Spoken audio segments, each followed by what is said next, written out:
तो फाइनली ये वक्त आ चुका है कि उबा फेमी रोमन रेंस को चैलेंज करे। कैसे, मैं आप लोगों को बताता हूँ। आज के रॉ में king of the ring qualifying tournament हुआ और फर्स्ट राउंड के इस टूर्नामेंट में उबा फेमी जीत गए। जीतने के बाद उबा फेमी ने ये कहा कि ब्रॉक लेसनर ने मुझसे कहा था कि जब वो मुझे मारेगा तो मैं बर्दाश्त कर पाऊंगा या फिर नहीं। ब्रॉक ने मुझे 7F5 दिया, लेकिन मैं अब भी यहाँ खड़ा हूँ और मैं जीत भी गया। लेकिन क्या ब्रॉक लेसनर डरपोक है? क्योंकि मैं तो जा रहा हूँ किंग ऑफ द रिंग जीतने के लिए और रोमन रेंस को चैलेंज करने के लिए, और तब मैं ब्रॉक लेसनर से भी जरूर निपटूंगा। उबा फेमी ने ब्रॉक लेसनर और रोमन रेंस दोनों को चैलेंज कर दिया है और अब किंग ऑफ द रिंग जीत के उबा फेमी समर स्लैम में रोमन रेंस को चैलेंज कर सकते हैं। तो आज की रॉ की शुरुआत हुई रोमन रेंस और द उसोस के साथ। रोमन रेंस और द उसोस रिंग में आ गए। रोमन रेंस का बस एक ही मकसद था कि जेकब फाटू वहां पर आए और जेकब फाटू रोमन रेंस को एक्नॉलेज करे। डब्ल्यूडब्ल्यूई फैंस ने रोमन रेंस का बहुत ही अच्छी तरीके से स्वागत किया। सबको ओटीसी ओटीसी चिल्लाने लगे, लेकिन काफी देर हो गई और जेकब फाटू वहां पर आए नहीं। तब जे उसोस ने रोमन रेंस को याद दिलाया कि जेकब फाटू को यहाँ पर आना था, जेकब फाटू अभी तक क्यों नहीं आए। रोमन रेंस आज बहुत खुश थे क्योंकि रोमन रेंस ने डब्ल्यूडब्ल्यूई फैंस को ये कहा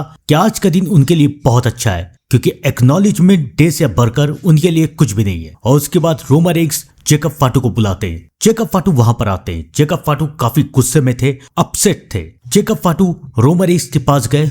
उन्होंने रोमन रेंस को कहा कि मुझे पता था कि जब मैं तुम्हें ट्राइबल कॉम्बैट मैच के लिए चैलेंज कर रहा था, तो अगर उस मैच में मैं जीत जाऊंगा तो मैं न्यू वर्ल्ड हेवीवेट चैंपियन बन जाऊंगा, मैं न्यू ट्राइबल चीफ बन जाऊंगा, मुझे वो सब कुछ मिलेगा जो कि तुम्हारे पास था। लेकिन मुझे ये भी पता था कि अगर मैं हार जाऊंगा तो क्या होगा, मुझे तुम्हें एक्नॉलेज करना पड़ेगा, तुम्हारे पीछे चलना पड़ेगा। और वही हुआ। क्लैश इन इटली में मैं अपने परिवार के सामने, तुम्हारे सामने हार गया, लेकिन मेरी फैमिली और मेरे बच्चे ये याद रखेंगे कि उनके पापा अगर हार गए तो उनके पापा ने हार के अपने वादे को पूरा किया। तो क्लैश इन इटली में मैं अपने ट्राइबल चीफ के हाथों हार चुका हूँ। तो अब मैं एक्नॉलेज करता हूँ रोमन रेंस को। जेकब फाटू ने रोमन रेंस को एक्नॉलेज किया। जेकब फाटू घुटने पे बैठे और तब रोमन रेंस ने जेकब फाटू को उठाया और रोमन रेंस ने जेकब को समझाया कि अभी तुम्हें समझ में नहीं आ रहा, लेकिन मैं तुमसे प्यार करता हूँ, इसलिए मैं चाहता था कि तुम मेरे साथ रहो। जिमी और जे ने भी जेकब को समझाया कि ये मैसेज डब्ल्यूडब्ल्यूई के बाकी सारे लॉकर रूम के लिए है, क्योंकि वो सब